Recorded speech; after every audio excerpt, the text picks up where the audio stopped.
मैंने कहीं पढ़ा था कि जिंदगी को ना हंसकर और खुलकर जीना चाहिए, क्योंकि जो वक्त बीत जाता है वो कभी लौट कर नहीं आता।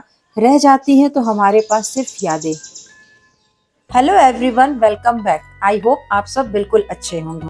हम सभी होम मेकर्स इस प्रॉब्लम से जूझ रहे होते हैं कि अपने घर के काम को हम किस तरीके से कम कर सके या उसमें लगने वाले टाइम को थोड़ा सा कम कर पाए। लेकिन ये तभी पॉसिबल है जब हम सभी काम को टाइम से पहले करने की कोशिश करें या फिर एक रूल फॉलो करें कि हमें अपने घर के काम को किस तरीके से करना है। घर के काम हमें हर हाल में करने होते हैं, चाहे हम रोके करें या फिर हंसकर करें या किसी की हेल्प लेकर करें या फिर बिना हेल्प की करें। मैं आउट ऑफ इंडिया रहती हूँ और मेरे घर में कोई भी हाउस हेल्पर नहीं है और मेरे 2 छोटे बच्चे हैं। तो मैं अपने घर के काम को, इवन किचन के काम को किस तरीके से मैनेज करती हूँ, वही मैं आप लोगों के साथ शेयर करने वाली हूँ। अगर वीडियो आपको कहीं से भी अच्छी लगती है तो प्लीज एक लाइक जरूर करें और इस तरह की वीडियो आपको पसंद है तो चैनल को सब्सक्राइब कर ले। जब हम किसी एरिया की डीप क्लीनिंग करते हैं तो बहुत अच्छे से उस जगह की सफाई हो जाती है, लेकिन मेरी ये कोशिश रहती है कि कोई भी एक कोना मैं हर रोज क्लीन करूं, चाहे वो किचन का हो, बेडरूम का हो, बाथरूम का हो या फिर वो मेरे लिविंग रूम का ही क्यों ना हो। कल मैंने किचन के ड्रॉवर को क्लीन कर लिया, तो आज इस कोने को क्लीन कर रही हूँ जहाँ पर मैं अचार की सारी शीशियां को रखती हूँ। क्योंकि ये काउंटर टॉप पे ही रहता है तो थोड़े बहुत गंदगी तो इस पर रह ही जाती है, क्योंकि किचन एक ऐसी जगह है जहाँ पर स्टीम, ऑयल और तेल की चिपचिपाहट हर जगह हर तरफ पड़ती है। तो थोड़ी थोड़ी क्लीनिंग अगर हम डेली बेसिस पे करेंगे तो किचन की डीप क्लीनिंग हमें बहुत जल्दी या फिर महीने में एक बार नहीं करनी पड़ेगी। जहां तक मेरा हाथ पहुंचता है वहां तक मैं काउंटर टॉप के पीछे वाली दीवार को भी जरूर से क्लीन करती हूँ। एक सॉल्यूशन मैंने बना रखा है, उसी सॉल्यूशन की मदद से इन सारी जगहों को क्लीन करती हूँ। कुकिंग जब मेरी हो जाती है तो सारे बर्तनों को, जो भी काउंटर टॉप पे बर्तन रखे हुए हैं, दूध के बर्तन है या फिर जो खाना बनने के बाद रखा हुआ है, उन सबको हटाकर एक बार जरूर से मैं पोंछ देती हूँ। अब एक पुराना कप मेरे पास है जिसमें मैं लाइटर, पेन, पेंसिल, कुछ जरूरत की चीजें रखती हूँ और इसे हमेशा मैं गैस के पास ही रखती हूँ, क्योंकि लाइटर की जरूरत तो जितनी बार भी हम कुकिंग करते हैं उतनी बार पड़ती ही है। और याद से मैं लाइटर को भी जरूर साफ करती हूँ, क्योंकि कई बार ऐसा होता है कि मैं रोटी बना रही होती हूँ और उस समय लाइटर की जरूरत रहती है, तो आटे के हाथ जो है ना वो लाइटर पर पड़ते हैं या फिर इधर उधर नॉब पे पड़ते हैं। तो उन सब की भी क्लीनिंग में लगे हाथ ही कंप्लीट कर लेती हूँ, ताकि मुझे बाद में अलग से क्लीनिंग के लिए कोई टाइम ना देना पड़े। किचन में मैं जब भी कुकिंग करती हूँ, अगर मुझे थोड़ा सा भी टाइम मिलता है तो आसपास जो भी बॉटल है, जो ओपन शेल्फ पे रखी हुई या डायरेक्ट काउंटर टॉप पे ही रखी हुई है, उन सबको मैं जरूर से याद से पोंछ लेती हूँ।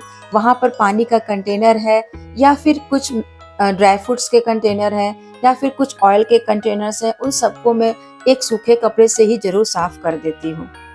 किचन की जो कुकिंग है लगभग लगभग मेरी खत्म हो चुकी है। सिर्फ मुझे धनिया पत्ते की चटनी बनानी है, जो मैं आप लोगों के साथ शेयर कर रही हूँ। धनिया पत्ता को अच्छी तरीके से वॉश कर लेने के बाद बारीक बारीक चॉप कर लेना है और उसमें अपने स्वाद अनुसार आप मिर्ची डालें, नमक डालें और इसमें मैं डालूंगी एक सीक्रेट, जिससे ये जो चटनी है बहुत ही अच्छी बनेगी। और साथ के साथ आप इसे गोलगप्पे के पानी के रूप में यूज कर सकते हैं या तो फिर पकौड़े के साथ खाने के लिए भी आप इसे बना सकते हैं। मेरे पास कच्चे आम है तो मैंने उसको भी इसमें थोड़ा सा कट करके डाल दिया और साथ के साथ इसमें मैंने डाला पुदीना की 2-3 पत्तियां, जो मैंने घर पे ही उगाई है।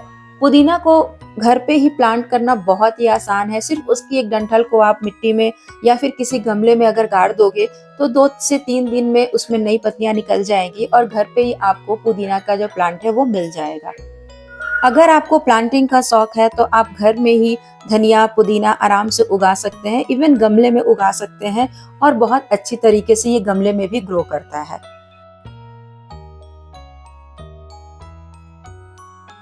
तो ये मैंने पुदीने के 2-4 पत्ते तोड़ लिए हैं। अब मैं इसे धनिया के साथ ही डालकर मिक्सी जार में पीस लूंगी। किचन में कुकिंग करते समय मैं इस बात का हमेशा ध्यान रखती हूँ कि जो चीज़ मैं यूज़ कर रही हूँ उसे यूज़ करने के बाद अच्छी तरीके से धो दूँ और वापस उसकी जगह पर ही रखूँ। चाकू, छुरी, चॉपिंग बोर्ड या फिर मिक्सर जार को मैं यूज़ करने के बाद फ़ौरन से ही वॉश कर देती हूँ और ड्राई होने के लिए रख देती हूँ। जैसे ही वो थोड़ा सा ड्राई होते हैं फिर सूखे कपड़े से पोंछ करके उनको उनकी जगह पर रख देती हूँ। इससे किचन हमारा बहुत हद तक ऑर्गेनाइज रहता है और क्लीनिंग करने में भी हमें कम मेहनत करनी पड़ती है। किचन छोटा होता है, बड़ा होता है, ये मैटर नहीं करता है। मैटर ये करता है कि आपने किचन में कितना सामान फैला रखा है। जितना सामान कम आपके किचन के काउंटर टॉप पे रहेगा, उतनी ही क्लीनिंग आपकी इजी हो जाएगी और आपका छोटा किचन भी बड़ा दिखने लगता है। तो काम जैसे ही आपका खत्म हो जाता है, तुरंत से अपने किचन को क्लीन कर लीजिए। काउंटर टॉप पे जितने भी सामान फैले हुए हैं, उन सबको अपनी जगह पर लगा दीजिए। किचन में यूज होने वाले कुछ चीजों को अगर हम घर पे ही बनाकर रेडी करेंगे तो वो एक तरीके से हमारे लिए मनी सेविंग भी रहता है और बिल्कुल प्योर रहता है। आज की धूप बहुत ही अच्छी है, तो मैंने गरम मसाले धूप में सूखने के लिए रख दिए हैं। ये अच्छे से क्रिस्पी हो जाएंगे तो फिर मैं मिक्सर जार में डाल करके इन्हें पीस लूंगी, तो मेरा गरम मसाला घर पर ही रेडी हो जाएगा। जब भी मैं दाल स्टोर करती हूँ तो उसे एक बार धूप जरूर दिखा देती हूँ और उसके बाद ही मैं डब्बे में स्टोर करती हूँ। इससे दाल में कीड़े भी नहीं लगते हैं और बिल्कुल वो फ्रेश बनी रहती है। किचन में काम आने वाली कुछ चीजों को हम बिना ऑर्गेनाइजर के भी रख सकते हैं। टिश्यू पेपर रखने के लिए बहुत से लोग टिश्यू पेपर होल्डर यूज करते हैं, लेकिन मैं यहाँ पर एक छोटा सा बास्केट यूज करती हूँ जिसमें मैं टिश्यू पेपर और टूथपिक को रखती हूँ और फ्रिज के साइड में मैंने इसको अटका रखा है। तो ये देखने में भी क्यूट लगता है और एज ए ऑर्गेनाइजर ये बहुत ही अच्छा है। किचन में मैं हमेशा 2 टॉवल यूज करती हूँ, एक बर्तनों को पोंछने के लिए और दूसरा एक गीले हाथों को पोंछने के लिए। और टॉवल ऐसा होना चाहिए जो पानी को बहुत ही अच्छे से एब्जॉर्ब कर ले। आजकल मार्केट में माइक्रोफाइबर के बहुत सारे टॉवल मिल रहे हैं जो पानी को अच्छे से एब्जॉर्ब करते हैं और बहुत जल्दी सूख भी जाते हैं।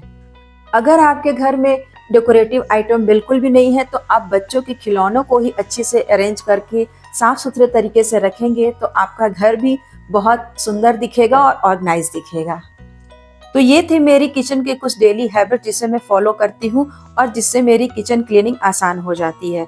तो मैं मधु अपने इस वीडियो को यहीं पर एंड करती हूँ। Bye bye.